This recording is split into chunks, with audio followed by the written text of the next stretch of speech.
Welcome everyone. So today we are going to discuss GATE 2021 Life Science Question Paper which was organized by IIT Bombay और आज हम botany वाला section देखने वाले हैं जिसमें बॉटनी के जितने भी क्वेश्चन पूछे गए हैं आज हम वो सारे डिस्कस करेंगे. So let's start. So first question है हमारे पास. Wheat plant treated with a prolonged cold temperature at the seedling stage flowered earlier than the untreated control. Seed collected from these treated individuals, however, give rise to plants that do not flower early. This phenomena is known as. एक ऐसी condition जहाँ पे plant को कैसा temperature दिया गया है, cold temperature treatment दिया गया है और वो क्या कर रहे हैं, उस कोल्ड टेम्परेचर ट्रीटमेंट की वजह से फ्लावरिंग शो कर रहे हैं. लेकिन उन सीड से या उन प्लांट से जो जिनके ऊपर कोल्ड टेम्परेचर ट्रीटमेंट दिया गया था, उनके जो सीडलिंग है वो आगे चल के ऐसी फ्लावरिंग नहीं शो कर रहे हैं. तो ये कौन सा फिनोमिना कहा जाएगा? तो ऐसे फिनोमिना को बोला जाता है वर्नलाइजेशन. क्यों? क्योंकि वर्नलाइजेशन एक ऐसी कंडीशन होती है जहाँ पे प्लांट को प्रोलॉन्ग कोल्ड टेम्परेचर ट्रीटमेंट दिया जाता है. 0 to 5 डिग्री सेल्सियस टेम्परेचर दिया जाता है जिसमें क्या किया प्लांट्स क्या करते हैं, प्लांट फ्लावरिंग शो करते हैं. ठीक है, रेडी ट्रीटमेंट है, ऐसा नहीं है कि प्रोजेनी में भी आगे चल के जो सीडलिंग होंगे उनमें भी ये कंडीशन देखने को मिलेगी. तो ये तो एक टेम्पररी कंडीशंस होती है जो क्रिएट करी जाती है so that plant early flower करे. ठीक है, टेम्परेचर एक्लिमेटाइजेशन नहीं होता, फोटो पीरियोडिज्म भी नहीं होता, एडेप्टेशन भी नहीं होता. ठीक है, vernalisation is the correct answer. Next देखते हैं. नेक्स्ट क्वेश्चन है हमारे पास. Which one of the following taxa contain vascular xylem and phloem but not the body tissue. तो कौन सा ऐसा प्लांट है जिसमें वेस्कुलर जाइलम और वेस्कुलर टिश्यूज़ होंगे बट बॉडी टिश्यू नहीं होता? तो ओक में तो बॉडी टिश्यूज़ होते हैं, राइट. मॉस में तो जाइलम और फ्लोएम ही नहीं होता. पाइन में भी बॉडी टिश्यूज़ होते हैं. लेकिन हमारा टेरिडोफाइट एक ऐसा यहाँ पे टेक्सा है जिसमें क्या देखने को मिलता है, वेस्कुलर टिश्यूज़ देखने को मिलते हैं बट यहाँ पे बॉडीज टिश्यू देखने को नहीं मिलता है. तो आपका राइट आंसर क्या होगा यहाँ पे? वो होगा D, that is for. Next आते हैं. Which one of the following statement regarding the spore and gametes is correct. Spore और गैमेट्स के बारे में आपसे कुछ चीज़ें पूछी गई है, वो देखते हैं. फर्स्ट है spore can directly undergo mitosis whereas gamete can not. क्या ऐसा कभी होता है? Gametes can directly undergo mitosis whereas spore can not. Neither spore और gamete can directly undergo mitosis, both spore and gamete can directly undergo mitosis. तो इसका जो right answer होगा वो होगा ए. क्यों? क्योंकि स्पोर जो होते हैं वो माइटोसिस में जाते हैं वेयर एज गैमेट जो होते हैं वो मियोसिस में जाते हैं. इसीलिए हमारे यहाँ पे राइट आंसर क्या होगा? वो होगा ए. नेक्स्ट चलते हैं. Which one of the following organelle control the gravitropism in the roots of higher plant. तो कौन सा ऐसा ऑर्गेनेली होता है जो ग्रेविट्रोपिज्म को कंट्रोल करता है हायर प्लांट्स में? क्या वो क्रोमोप्लास्ट होते हैं? बिल्कुल भी नहीं. क्लोरोप्लास्ट भी नहीं, इटियोप्लास्ट भी नहीं, but amyloplast starch containing organelle जो होते हैं वही क्या काम कर रहे होते हैं, ग्रेविट्रोपिज्म को कंट्रोल करने का काम कर रहे होते हैं हायर प्लांट्स में. तो आपका राइट आंसर होगा यहाँ पे बी. नेक्स्ट चलते हैं. नेक्स्ट क्वेश्चन आपका फाइटोलैक्सिन से है जिसमें ये बोला गया है phytoalexin plays important role in plant defence against pathogen. Choose the incorrect option related to phytoalexin. Phytoalexin के ऊपर जो इनकरेक्ट स्टेटमेंट पूछी गई है आपसे वो आपने बतानी है. ऑप्शन दिए गए हैं. Phytoalexin belong to secondary metabolite. Okay, phytoalexin secondary metabolites ही होते हैं, right. Phytoalexin have antifungal activity. Yes, they have antifungal activity. Phytoalexin are abundant in plant under normal condition. बिल्कुल भी नहीं. नॉर्मल कंडीशन में फाइटोलैक्सिन का कोई role देखने को नहीं मिलता. जब कभी भी स्ट्रेस कंडीशन होती है या आप बोल सकते हो हार्बीवोरी हो रही है या पैथोजन फीड कर रहा है प्लांट के ऊपर, तब जाके फाइटोलैक्सिन का सिक्रीशन किया जाता है, right. Different hoods produce phytoalexin of varying chemical nature. तो यस, तो आपका जो इनकरेक्ट स्टेटमेंट होगी यहाँ पे वो होगा सी. नेक्स्ट चलते हैं. नेक्स्ट आपको एक फिगर दी गई है. The figure show the germination percentage of imbibed seeds treated with the given sequence of red far red light. The percentage of germination was scored after 72 hours of darkness at 25 degree Celsius. Based on this, which one of the following option is correct? तो आपको एक germination का graph दिया गया है. Y axis पे आपको क्या दिया गया है? जर्मिनेशन दी गई है. और एक्स एक्सिस पे आपको क्या दिया गया है? रेड एंड फॉर रेड का लेवल दिया गया है. जिसमें आपको रेड लाइट दी है तो जर्मिनेशन दिख रही है, राइट. फॉर रेड लाइट दी है, देखो यहाँ पे तो फार रेड लाइट में क्या देखने को मिल रहा है? प्लांट जो होगा वो जर्मिनेशन शो नहीं कर रहा है. फिर से रेड लाइट है एंड में तो हमारी जर्मिनेशन देखने को मिल रही है. फार रेड है, फिर से जर्मिनेशन नहीं देखने को मिल रही. रेड लाइट है, फिर से जर्मिनेशन देखने को मिल रही है. फार रेड है तो हमें फिर से जर्मिनेशन देखने को नहीं मिल रही है. तो अब आपने बताना है कि इस ग्राफ को देख के आपको क्या आंसर मिलता है। देखो, फर्स्ट है red light induces seed germination whereas far red light inhibited.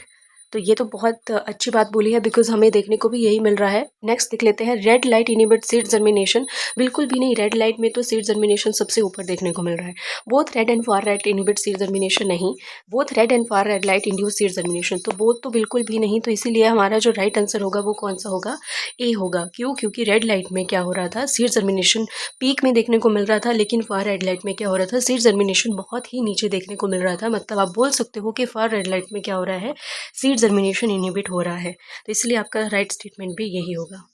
Next question है, the structure of 4 plant are shown, identify the correct hormone that is responsible for bending of coleoptile of canary grass in response to unidirectional white line.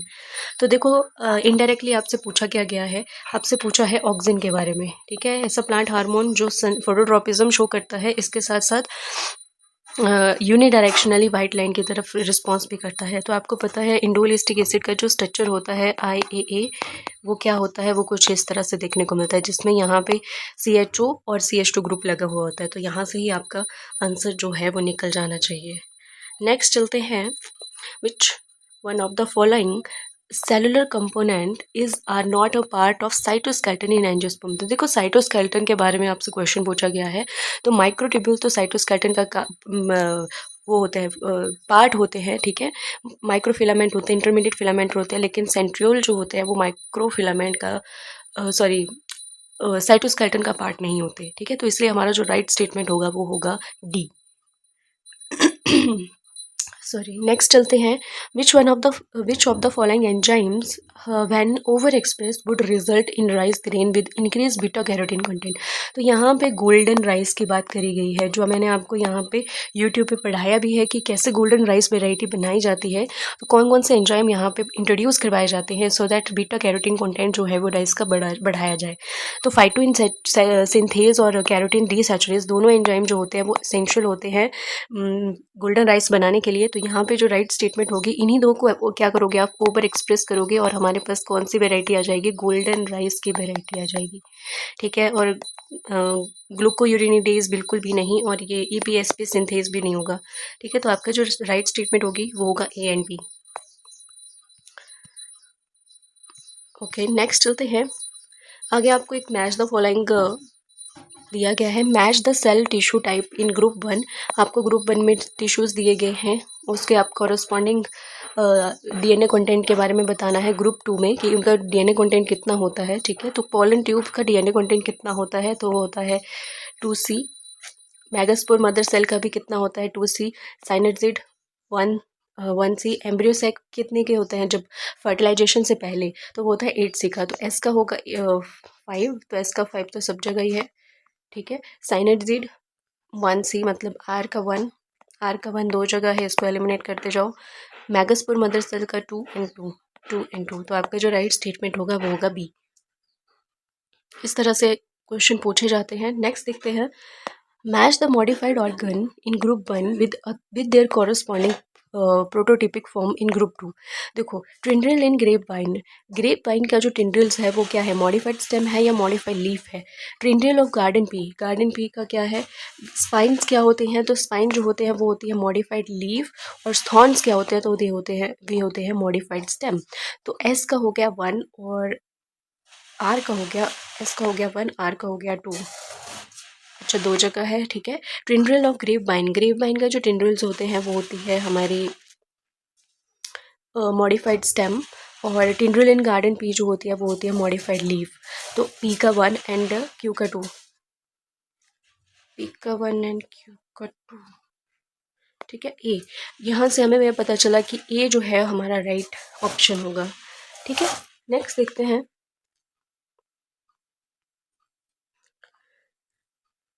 Okay, तो ये जो question है ये है ABCD model से, ABCD model of flower development. ठीक है, जिसमें आपको बताया गया है बाहर वाले होरर में क्या होता है, होरर 1, 2, 3 एंड 4। आपको मैंने पहले भी ये डिस्कस करवाया हुआ है कि ये कैसे चलती है पूरी साइकिल, तो यहाँ पे जस्ट आपको एक डायग्रामेटिकली पूछा गया है कि ए और सी का क्या रिलेशन है। तो यहाँ पे ए और सी जो होते हैं एक दूसरे को इनिबिट करने का काम करते हैं। क्या एक दूसरे को एक्टिवेट करते हैं? बिल्कुल भी नहीं। क्या एक एक्टिवेट करता है दूसरा इनिबिट करता है? बिल्कुल भी नहीं। दोनों एक दूसरे को क्या कर रहे होते हैं? एंटागोनिस्टिकली काम कर रहे होते हैं। मतलब ए सी की एक्टिविटी को इनिबिट करता है और सी जो होता है वो ए की एक्टिविटी को इनिबिट करता है। इसीलिए हमारा जो ये वाला साइन है इनिबिशन का यही होना चाहिए, ठीक है। इसलिए यही स्टेटमेंट हमारी सही होगी। डी का एक एक्टिविटी और दूसरा इनिबिट बिल्कुल भी नहीं, ठीक है। तो ये एबीसी मॉडल से बहुत आसान क्वेश्चन पूछा गया था। नेक्स्ट चलते हैं, एक और मैच द फॉलोइंग क्वेश्चन आपसे पूछा गया है जिसमें साइजीनियम एरोमेटिकम ग्रुप 1, ग्रुप 2 और ग्रुप 3 इनके क्या दिया गया है। ग्रुप 1 में आपको फाइटोकेमिकल दिया गया है, ग्रुप 2 में इकोनॉमिक इंपॉर्टेंस या यूज़ दिए गए हैं, ठीक है। वो सारी चीज़ें दिए गए हैं। देखो साइजीनियम एरोमेटिकम क्या होता है? ग्लिनोल, ठीक है। और ये क्या करते हैं? टूथिक रिलीफ में काम कर रहे होते हैं। ग्रेसिलेरिया आपको पता है अगार अगार, ठीक है। और क्यों कहाँ यूज़ किया जाता है? डेजर्ट जेली बनाने के लिए। कैथरेंथस रोजस जो होते हैं वो बिनक्रिस्टिन होते हैं। क्या करते हैं? ल्यूकीमिया ट्रीटमेंट में काम कराया जाता है, ठीक है। एंटी कैंसरस ड्रग होते हैं।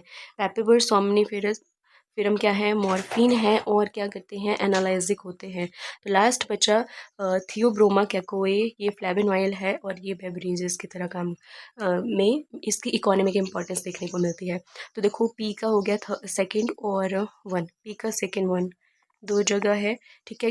क्यू का 3 and 2 ओके। कैथरेंथस रोजस का 1 and 3 1 and 3 देखो यहाँ से आपका राइट ऑप्शन पिक हो गया, ठीक है। तो इस तरह से आपको मैच द फॉलोइंग क्वेश्चन पूछे जाते हैं। नेक्स्ट चलते हैं 15th क्वेश्चन के ऊपर, जिसमें एक और मैच द फॉलोइंग क्वेश्चन है जिसमें आपको क्या दिया गया है? मॉडिफाइड क्रॉप्स दी गई है और उनके जेनेटिक एलिमेंट्स के बारे में बताया गया है ग्रुप 2 में। टोमैको विद डिलेड फ्रूट राइपनिंग, तो फ्रूट राइपनिंग को डिले करने के लिए कौन सा एंजाइम काम कर रहा होता है? तो मैंने आपको यूट्यूब पे पढ़ाया भी है, वो होता है पॉलीग्लैक्टोयूरिनेज एंजाइम। बहुत छोटा सा कॉन्सेप्ट है, आपको ज़रूर पढ़ना चाहिए, ठीक है। हर्बिसाइड रेजिस्टेंट सोयाबीन कैसे बनाई जाती है? तो हर्बिसाइड रेजिस्टेंट सोयाबीन हम बनाते हैं ईपीएसपी सिंथेज को इनहिबिट करवा के। इंसेक्ट रेजिस्टेंस कौन सी क्रॉप होती है? तो वो होती है बीटी कॉटन। ये भी मैंने आपको पढ़ाया है यूट्यूब पे, ठीक है। तो ये भी ज़रूर देखें आप। Soybean with modified oil content, तो वो होता है डेल्टा 12 डीसैचुरेज।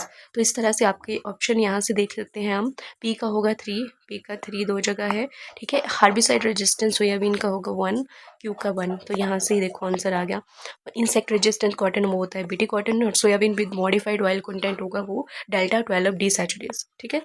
नेक्स्ट चलते हैं 15th क्वेश्चन के ऊपर, ओके। नेक्स्ट क्वेश्चन है हमारे पास, एक ऑब्जर्वेशन दी गई है of an experiment of seed germination in various genotype under different light condition are given where this sign, right वाला साइन एंड क्रॉस वाला साइन इंडिकेट कर रहा है जर्मिनेशन को और लैक ऑफ इट रिस्पेक्टिवली। देखो यहाँ पे जीनोटाइप्स दिए गए हैं जिसमें वाइल्ड टाइप दिया गया है, क्राइबन म्यूटेंट दिया गया है, 5A दिया है, 5B दिया है और BP1 म्यूटेंट दिया गया है। और यहाँ पे आपको लाइट्स दी गई हैं blue, red, far red, white and dark. देखो वाइल्ड टाइप में सारी लाइट्स में जर्मिनेशन शो हो रही है लेकिन सिर्फ डार्क में नहीं हो रही है। क्राई 1 में सिर्फ ब्लू लाइट में जर्मिनेशन नहीं होती है, 5A में फार रेड लाइट में नहीं होती, 5B में रेड लाइट में नहीं होती और BIP में सब जगह जर्मिनेशन हो रही है। आपको इस पूरी ऑब्जर्वेशन को देख के बताना है कि कौन सी स्टेटमेंट नीचे करेक्ट है। देखो क्या बोला है, all the 3 light quantities blue, red, far red are required for seed germination, ठीक है। Any one of 3 light qualities blue, red and far red is sufficient to induce the seed germination, ठीक है। क्राइबन 5A and 5B protein are required for blue, red and far red. No, क्राइबन के लिए तो blue है लेकिन 5A के लिए हमें रेड नहीं है, फार रेड है, ठीक है। फार रेड होती है, रेड लाइट में काम नहीं करता। देखो आपको ऊपर दिखा भी होगा, देखो यहाँ पे 5A वाला कॉलम देखो और वो उसका जो जर्मिनेशन वाला वो था, क्रॉस था, मतलब यहाँ पे जर्मिनेशन नहीं हो रही जब फार रेड लाइट नहीं मिली है। तो इसलिए ये स्टेटमेंट तो बिल्कुल ही इनकरेक्ट है। थर्ड को तो हम ऐसे ही इनकरेक्ट कर देते हैं। BIP1 protein is unlikely to be involve in light perception, तो ये स्टेटमेंट हमें ठीक लग रही है। और इसके साथ साथ बी स्टेटमेंट बिल्कुल सही है कि any one of the 3 light quantities जैसे ब्लू है, रेड है, फार रेड लाइट है, ये सफिशिएंट होती है किस लिए? To induce the seed germination, ठीक है। तो इसलिए B and D statement is correct. Next एक और कॉन्सेप्ट है, आपको एक और क्वेश्चन पूछा गया है, which of the following option is are correct in the contest of hybrid plant generation using barnase and barstar based male स्टेराइलाइन।